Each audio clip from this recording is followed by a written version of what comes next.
santau ini merupakan salah satu sihir yang berbeza dengan sihir-sihir yang lain. Seperti mana yang saya kongsi sebelum ni, santau ini kalau dia nak jadi, dia kena ada 4 perkara. Yang pertamanya, dia kena ada pembuat santau tu. Pembuat santau tu bomoh lah. Yang keduanya, dia kena ada jampi mantranya. Yang ketiganya, makhluk halus, jin syaitan yang tertentu. Dan yang seterusnya adalah ramuannya. Kalau tak ada ramuan, dia bukanlah santau tetapi adalah sihir yang biasa. Sebab santau ni, ia terdiri daripada ramuan-ramuan yang akan dimasukkan ke dalam badan manusia bagi tujuan untuk menyakitkan ataupun menyeksa mangsa yang tertentu. Jadinya ramuan-ramuan ini terdiri daripada ramuan-ramuan yang sangat kotor dan ada kalanya berbisa apabila dimasukkan ke dalam badan mangsa tersebut. Jadinya di sini saya nak berkongsilah beberapa bahan-bahan ramuan. Saya nak membongkarlah apakah ramuan yang terdapat di dalam santau.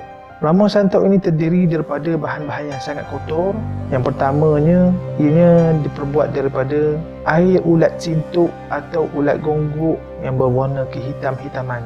Dia akan ambil yang ulat gonggok yang kotor. Itu yang pertama. Seterusnya, segala jenis miang seperti miang buluh ataupun miang jagung.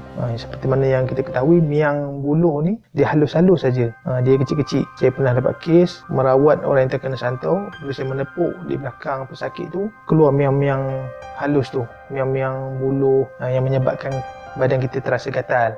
Itu tujuan dia. Seterusnya, sumbu pelita minyak tanah. Itu pun dia boleh guna juga. Dia akan ambil yang hujung-hujung tu yang dah terbakar tu, yang habuk-habuk tu, itu dia akan ambil. Seterusnya, hempedu katak puru. Seperti mana yang saya kongsi sebelum ini di dalam topik jenis-jenis santau, kegunaan katak puru ini bagi tujuan menggunakan santau katak. Namun bahan-bahan daripada katak ini boleh juga digunakan dalam tujuan santau yang lain. Mungkin kuantitinya sedikit, mungkin kuantitinya akan dilebihkan. Wallahualam, kita tak tahu. Tapi kegunaan katak ini pun cukup berbahaya sebab katak ini yang kita ketahui ada yang jenis-jenis katak yang ada berbisa. Dan seperti mana yang saya katakan, katak puru ini katak puru yang berada di atas pokok keladi yang layu akibat daripada digigit oleh katak tersebut. Selalunya pokok keladi ini perlu dicari ataupun perlu dijumpai di kawasan-kawasan sawah padi. Seterusnya, kaca botol ataupun kaca lampu. Yang kita tengok lampu pendar floor tu kan, lampu yang berwarna putih tu, ataupun kaca botol. Tetapi kaca-kaca tersebut dia akan ditumbuk menjadi halus, macam jadi serbuk lah, supaya ia mudah untuk memasuki ke dalam tubuh badan manusia ataupun mangsa yang akan dikenakan santau. Seterusnya, kuku manusia ataupun binatang. Yang ni dia akan ambil lah kuku-kuku mayat ke ataupun binatang-binatang yang mati. Dia akan ambil benda-benda yang kotor. Seterusnya, rambut. Rambut-rambut ni yang kita ketahui dan biasa kita dengar rambut-rambut yang pendek. Macam contoh lelaki yang dipotong rambut dia tu, rambut-rambut yang halus-halus yang pendek tu, itu akan dibuat bahan santau. Selalunya akan dijumpai pada santau makan dan minum. Orang akan jumpa di dalam makanan tiba-tiba ada rambut-rambut halus, rambut-rambut pendek.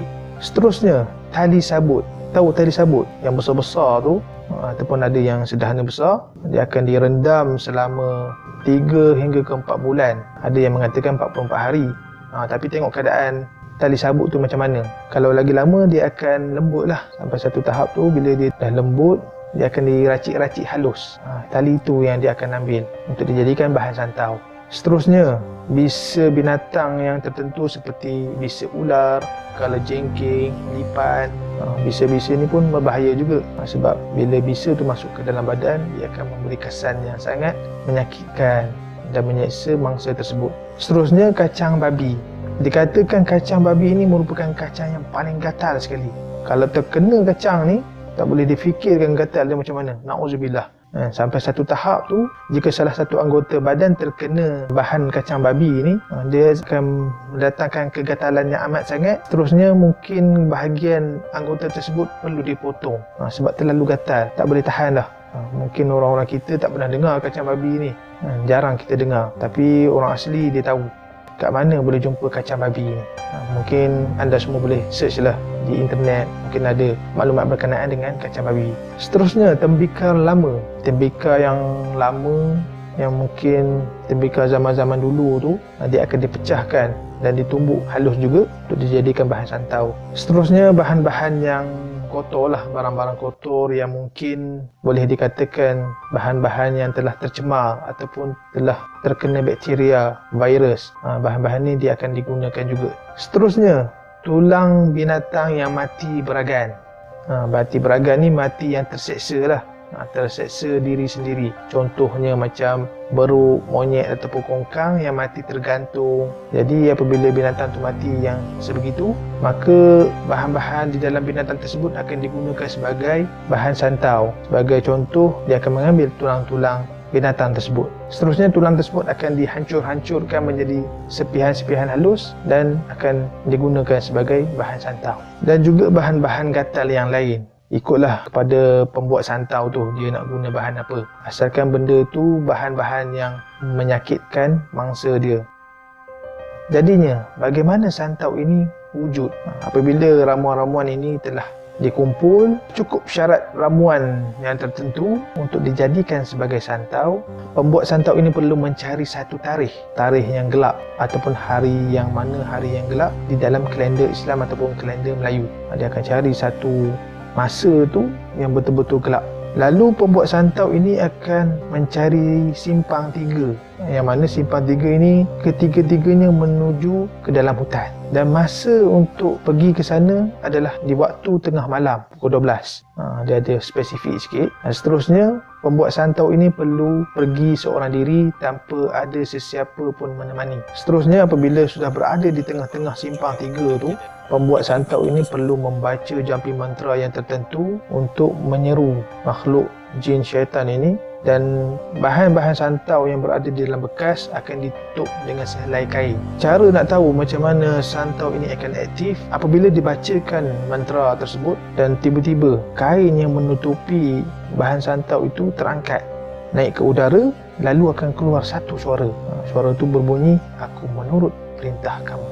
Suara itu daripada jin syaitan iblis laknatullah yang hadir untuk membantu pembuat santau ni. Apabila keluar suara tersebut, maka ramuan tersebut menjadi. Apabila santau ini menjadi, ianya akan membiak. Macam yeast tu, kita tahu yeast. Apabila yeast tu kita nak buat roti kan, kita campur dengan yeast, dia akan kembang. Begitulah santau. Dia akan berkembang, membiak sedikit demi sedikit. Kalau dia masuk dalam tubuh manusia ataupun tubuh mangsa tu, dia akan membiak macam virus tu. Tetapi jika santau ini tidak menjadi, pembuat santau itu perlu mencari hari yang lain, hari gelap yang lain lah. Akan cuba lagi sampai santau itu menjadi. Seperti mana yang saya kongsi sebelum ini, santau yang aktif ini dia akan disimpan di dalam satu bekas. Kalau zaman dulu kita ketahui ia akan disimpan di dalam satu tabung buluh yang kecil. Mungkin zaman sekarang ni dia akan disimpan di dalam balang ataupun di dalam bekas-bekas tertentu lah, tempayan ke, dan dia akan diletakkan di dapur. 3 ataupun 4 bulan sekali, pembuat santau ini perlu memeriksa tabung tersebut ataupun bekas menyimpan santau tersebut untuk melihat sama ada santau itu dah penuh ataupun tidak. Kalau dah penuh, dia kena buang lah. Itu yang saya cakap sebelum ini. Apabila santau ini dah penuh di dalam bekas tu, dia perlu membuang di kawasan-kawasan yang mempunyai ramai orang, supaya dia boleh mengurangkan kuantiti santau di dalam simpanan dia. Kalau dia tak buang, santau itu akan memakan tuannya sendiri.